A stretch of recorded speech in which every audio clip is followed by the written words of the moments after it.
So from here, kind of wiring it down to the last bit. So we've already started.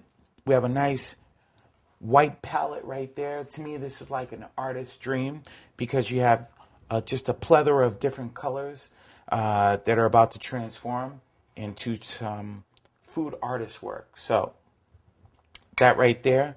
Next, we're going to go with, look how simple these ingredients are. We have our dates, our candied walnuts that we toasted up in a little bit of brown sugar, a little bit of butter as well, and some cayenne pepper. We have our grape tomatoes, or if you want to say pearl tomatoes. We have our gorgonzola, shaved Vidalia, and last but not least, our balsamic vinaigrette. So, and gonna finally hit it off with some fresh crostinis. One of my favorites. Croutons are good. Crostinis are great. So, and a little bit of fruit on there. We have our Bosco pears. We also have some tangerine segments that we've scored and split up, courtesy of you. So, here's what we do.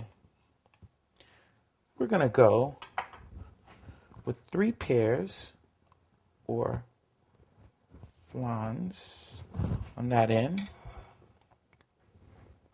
We're going to go with 3 on that end. A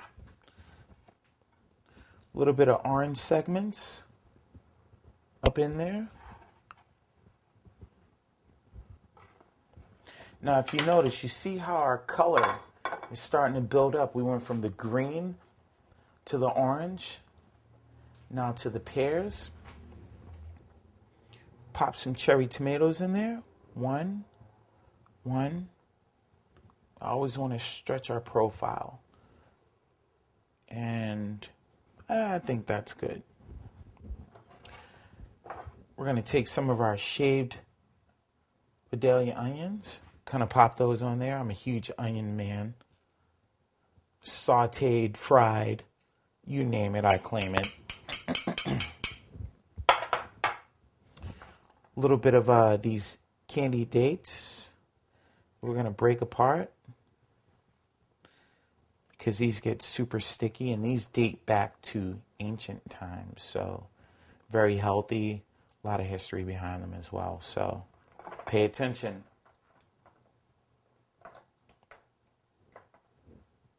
And last, we'll go with our simple presentation to hit the salad off. Watch the color pile up.